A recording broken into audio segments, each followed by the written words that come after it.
mieux. Écoutons la population et tout ce que nous avons fait, et tout ce que nous avons réalisé comme émission, avec les difficultés et l'air sourd. Qu'est-ce que vous voulez? Écoutons la population. On a une émission environnement depuis 2015. Quand on commence en 2016, est-ce que solution ils ont mis au Linto Salani? On a une idée par rapport à 2015. Oui. On a un 2015, nous sommes besoin de Mabulu, Banzela, Maïkotonda, Banini, il faut changer na monaki. Na monaki, il faut changer. Tu vois, quand vous êtes au milieu de quoi, vous êtes aux yeux magiques au lac. Banzete zo quoi na Nzela au Zouaka, mais solution exacte. C'est la faute à nan. Mais vous devez battre. Pour besoin de total là, on a pas condition total là. Tout est en besoin surtout. On va zoka baza ba kosa msala la bazu yango basali ba bongisi. C'est la Olingini en 2016. Changement ezala. Exemple moko oyo mon pesa que to la gisi yango me basalite. Bon exemple. Tande ti oyo eza kota sile palace kwa Crisco wana. Tande ekomi wana. Bango nyonso bazoleka nzela na ba jeep na bango zoleka ka wana. Même temps où la solution azate. Mais tant que action ko salama ndi ba yemba on intervention rapide. Mais ce ko bazo mona ngo douter. Ba ko tanzela ya ensemble. Ba ke da oleka na nzela. Nzela na pe ko beba kaka.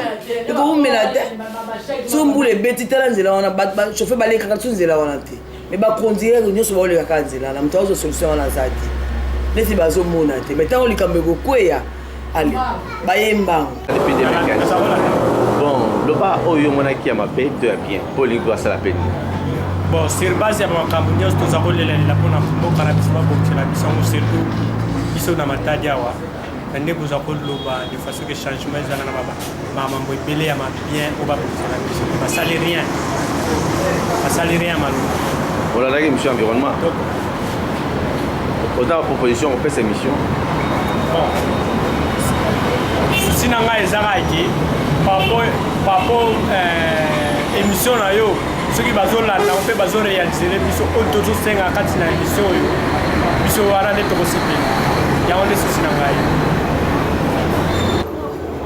l'émission environnementale pour que un déficit à quoi. Bon, c'est grave, on peut ça conseiller pendant 2016.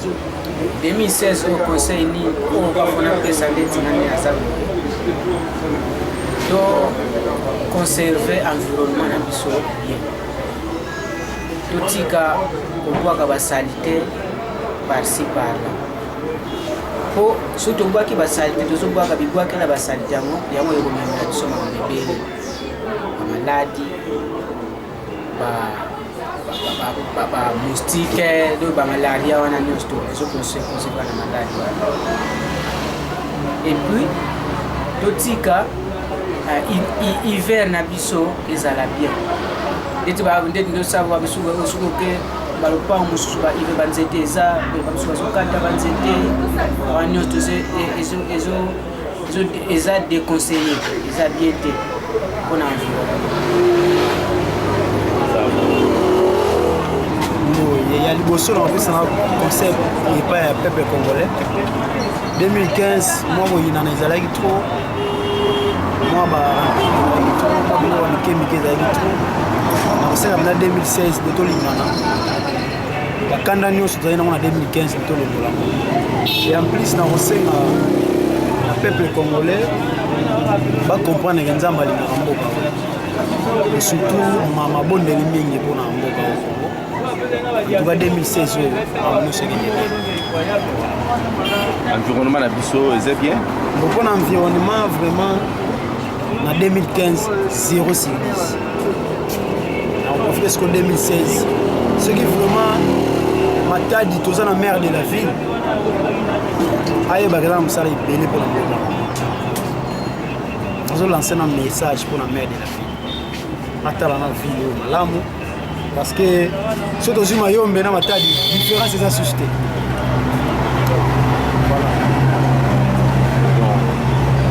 Concrètement, tout ça,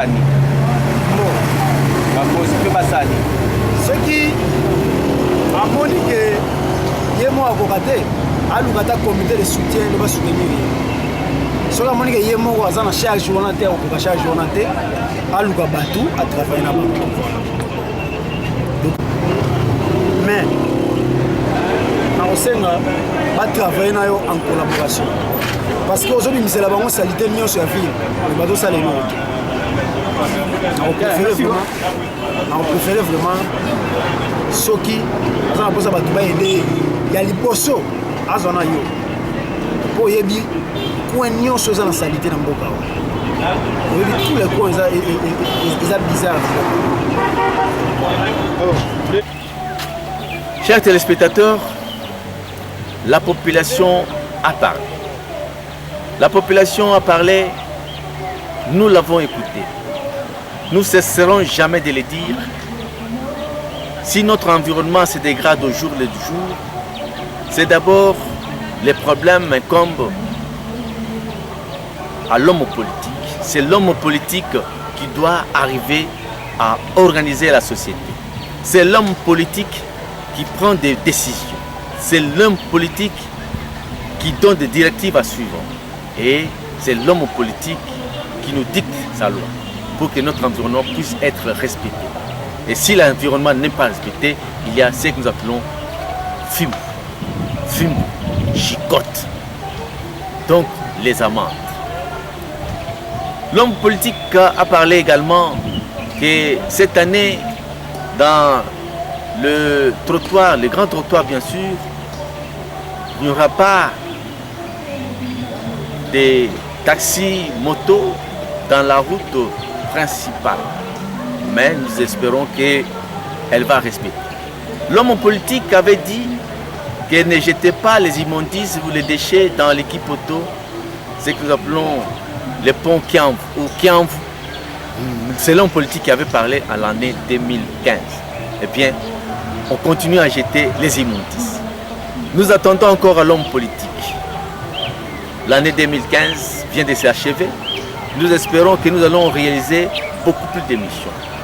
Nous espérons que cette année, nous allons faire mieux, car nous allons partir même à la division de l'OCC, parce qu'il y a une division là-bas qui se consacre à l'environnement. Nous allons intéresser les hommes politiques qui doivent nécessairement passer dans nos émissions pour parler de leur vision sur l'environnement. Et la population ne manqueront pas de parler également sur l'environnement.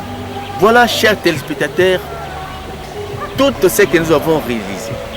Le COP 21 vient de se terminer. Eh bien, la RDC était présente.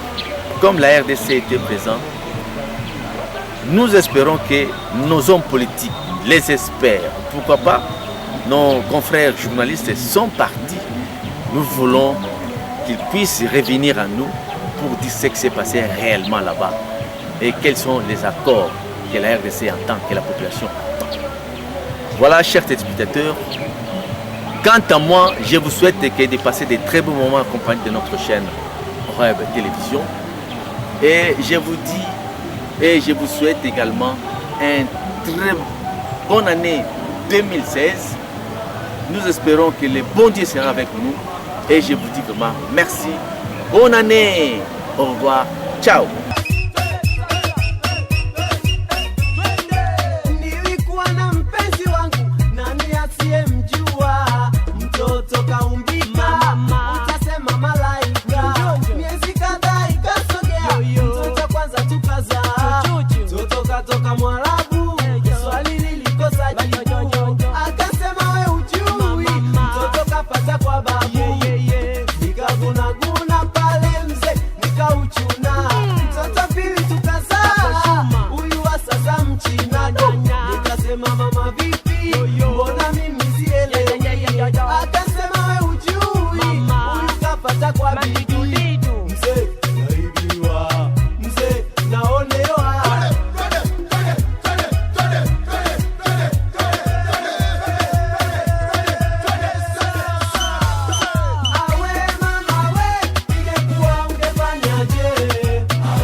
lala chini